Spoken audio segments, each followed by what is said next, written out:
Hey guys, we are on my unmade bed and I don't care because I hate making my bed. So whatever. If you watch the things I want to do for 2020, you saw in the comment or in the description that I want to pick up my violin again. I have not touched it in years because I just wasn't feeling up to it. I'm doing my best to eat better and failing miserably, but I am trying. We live in a camper full time, which is a lot different than taking a camper out for a vacation because you only take what you need on the vacation. And all of your permanent stuff, and by the way, sorry if it's the camera's rocking because I am trying to balance it on my bed. Right now I'm holding it with one hand, but it may fall over, so who knows. We'll live dangerously. When you live full time in the camper, you have to bring things with you that you need full time. We actually thought we would have more storage at this point, but we don't. So I haven't been able to bring a whole lot down yet. I have, or thought I had, 3 violins. Beginning violin, which has all the finger placement tapes and so forth. A eBay find that I paid, I think it was $250 for, or $150. I'd have to go back and look. When I took it to a luthier and had him set it up because it didn't have strings or anything, and I was praying I did not overpay for a cheap, nasty violin.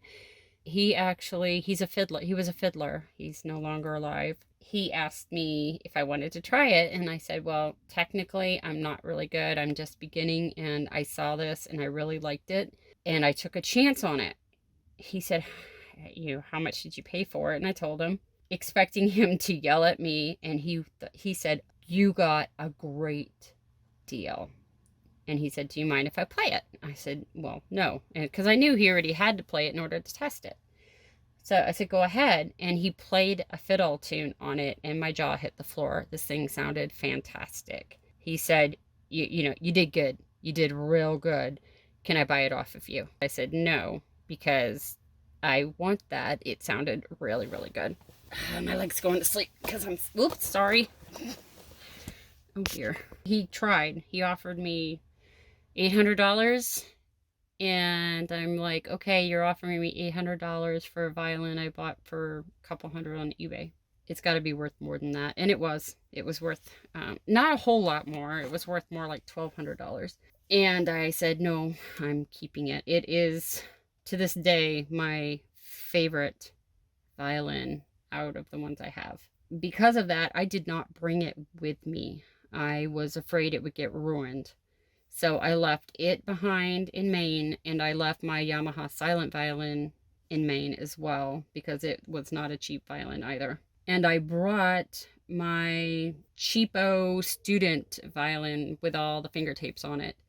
Now in that case was my shoulder rest, my tuner, my beginning books, and the books that I was currently in and learning, because I still am a violin student. And I thought I put it over there on the other side of my bed, which it took all day to get through everything that's piled over there to find it.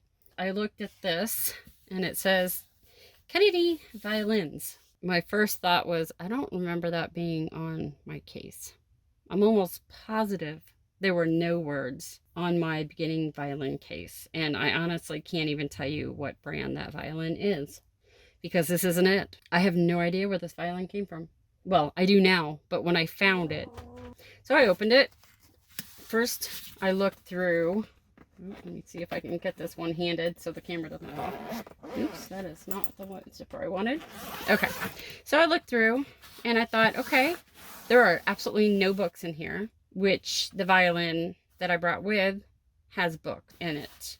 But I found these, which I do like Dario. I have the worst trouble saying that. Strings, but I don't normally get prelude strings. And I found a mute, but this is not my mute. My mute is metal. These are obviously brand new. And I honestly was like, am I losing my mind here? Did I forget my books? And I was like, no, I remember playing my violin after we got here.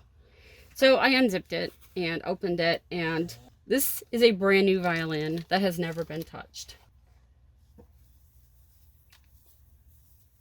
And it's a very nice looking violin. I've already taken it out, which is why it's unhooked. It is a very pretty violin. I was like, I have no memory of this violin. Where'd it come from? So I went on in my email and I searched for violin and brought up an order from Amazon that I did before coming down here. So I went and looked at my Amazon orders and searched violin. This Kennedy violin came up.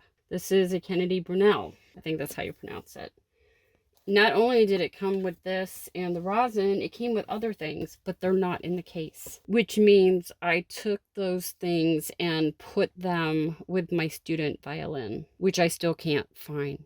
And obviously I haven't looked everywhere, because if I looked everywhere, I would have found it. I have no idea where that violin went. It's gone. Well, I can't say it's gone, but I just can't find it. There is a possibility it's under my bed. I absolutely cannot get under my bed right now. Because, yeah, we live full time and there is stuff stacked everywhere. In order to get to those areas, I would need to put things outside, and I can't because it has not stopped freaking raining. I am sick of rain and mud right now. If you guys can pray I find my other violin, that'd be great. I assume I got this one as an intermediate, because even though it tends to be a student, it is for intermediate players. And I don't want to put finger tape on here. And my other violin already has the finger positions on it. Because this is so old and it came from Amazon. Not that there's anything wrong with that. It's just I don't know how long it was in an Amazon warehouse, or if it came from Kennedy themselves. If it came from Kennedy, it would be pretty well set up to go. If it came from Amazon, then I don't know how old these strings are. And the last thing you want to do is try to tune a violin with old strings, because this E string is very mean when it's old and dry, and it will snap and it hurts. I've had it happen to me before. I went ahead, since I do want to start playing again, I went ahead and ordered the strings that I normally use, which are these, the dominants. And I was in the middle of putting it together when I decided to turn the camera on. I ordered a new shoulder rest. This is the brand that I like to use. It has to be adjusted. I haven't adjusted it to the violin yet. And then I haven't used this tuner, and I couldn't find the one that I normally use. And I know you can get apps, but I really don't like putting a bunch of apps on my phone. And this one also has a metronome in it so that I can relearn my timekeeping. I'm about to do all that, fix it. Oh, and then I had to reorder my beginning book. I was in a higher book, but I'm starting back at square one. Mainly because I want to make sure that I relearn everything that I've already learned, as far as finger positions and bow holding and everything else. Because it has actually been so long that it took me about 5 minutes just to remember which strings were on the violin. Looking at the songs and so forth, I'm fairly certain I can remember most of them, but I'm still going to go through the book and make sure that I don't miss anything, because you really don't want to advance without making sure that you know everything in the first book. I was in book, I think 3 or 4. I think it was 3, might have been 4 when I stopped playing. So I wasn't very far along, because each book is about a year or so. I was in year 3 to 4 of playing. Nowhere near as good as someone who's been doing it for 20 years. Let's see if I can do this without dropping the camera. Yeah, I'm not even looking at the camera, so hopefully everything is in view. Oops. Yeah, I don't even know what bow this is. I've got something hanging on my door, so I'm trying to show this without it. I don't know if you can see. It looks like it's either a scratch or a crack. I'm not sure which. I always like to have 2 bows in each case anyhow. So I'll go ahead and order a carbon fiber bow. You don't want to put your skin oils on your bow, and that's what I'm doing right now. So I'm going to set that down. It's a brand new bow, so you have to rosin it. And it takes forever to rosin a brand new bow. See, I'm going to look at this rosin. Yeah, this, I haven't even touched it. This is completely brand new rosin. It's their Kennedy brand, so I don't know what company they actually got it from. But I'll give it a shot and see, because I did not order new rosin. And it did come with backup strings, so I could technically use these, but I prefer my dominant strings, so I'm going to go ahead and set it up with that. And maybe at some point I will find all of my books and stuff. I do have a lot of sheet music. I have like binders of sheet music for video games and animes and TV shows, movies, you know, the usual stuff. I do have some books that I actually recently ordered of other things that I wanted to learn. Misplacing, not losing the books with the other violin isn't a huge deal. I gotta set the sucker up, and I really hate the idea of having to throw these away. So I'll probably put them in a bag as backup, but wish me luck. You guys have a great day. Bye.